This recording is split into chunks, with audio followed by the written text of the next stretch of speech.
All right, I love this first question here. Kim Z asked, what were you allowed to have to keep your sanity? Were books allowed? Well, Kim, what a great question. And I love how you assumed that I just kept some of my sanity. I think I do have a smidge of it left, but it was definitely a taxing time on me mentally. Yes, they did have books allowed in there. As you'll see, I did have a book request that I had filled out, and this was right around the first month or so that I was there in the hole. In order to have books or anything sent in at Ely State Prison, you had to fill out this inmate book request thing, put down the exact name, the titles, all that kind of stuff. And that's the only way that they would allow any of that stuff in. It always had to come from a publisher. Prisons have pretty strict rules on where stuff can come from because believe it or not, there's a few bad actors that are out there that like to shove all sorts of stuff inside of mail, like, drugs, fentanyl, whatever they can get in, weapons. It's crazy the kind of stuff that they try to get into the prison.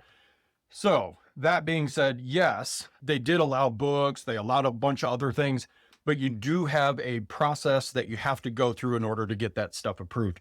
I had USA Today while I was there. I loved reading that. I would read through every single page in that thing. Loved reading through the different workout magazines. I was working out a lot, but I wasn't running yet.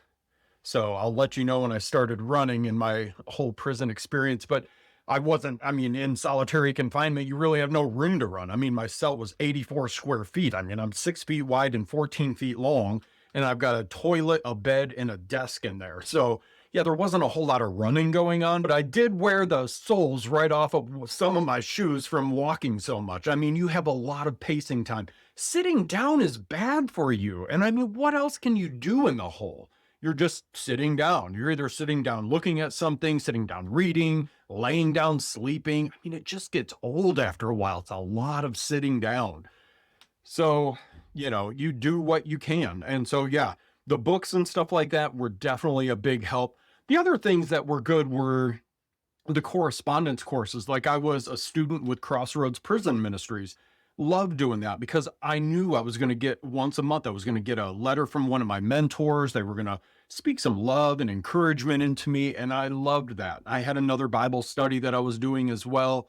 I think I was writing to a few different people at that point, and I loved just hearing what's going on outside of here, what's happening outside of these walls. Because when you're in there, you start to lose your concept of what's going on, what's happening in the world. Do you feel like life is passing you by? Look at how fast music changes and technology. I went to prison in 2010. We're talking Facebook was just starting to get kind of popular and stuff here. So technology and everything changes so fast. Music changes. Think about all the new music that has come out just in the last year.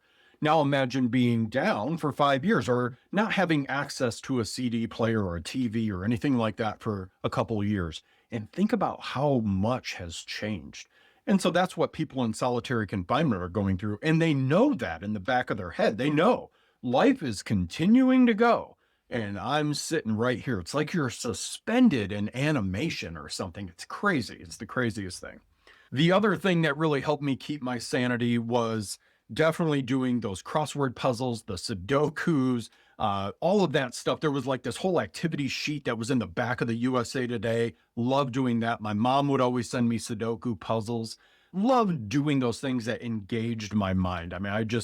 I needed something to connect with. I needed something to keep me busy. When I first got down, one of the guys that was above me sent me down a little slip of paper. It's a whole process. You got to have a string and got to have this thing to kind of flick it down. And it's a whole process, but he got me a message and he basically said, hey, I don't know if you've done any solitary confinement time or not, but he says, in my opinion, the guy who gave me the best advice said to me, get a routine, figure out what time you're waking up. Figure out what time you're going to eat breakfast, and then maybe work out for a little bit, and then maybe sit down and write a letter, and then clean your cell, and then make your bed. And then, so you see where I'm going with this? There was always that next thing that your mind was looking forward to. I'm looking forward to after I'm done with my morning stuff. I'm going to eat lunch. I'm going to take a little nap. I'm going to work out. I'm going to shower. I'm going to write a letter to my parents. I'm going to write a letter to this person. I'm going to write a letter to that person. So you see, you just have to find stuff to fill your day because otherwise those walls start to close in on you very, very quickly.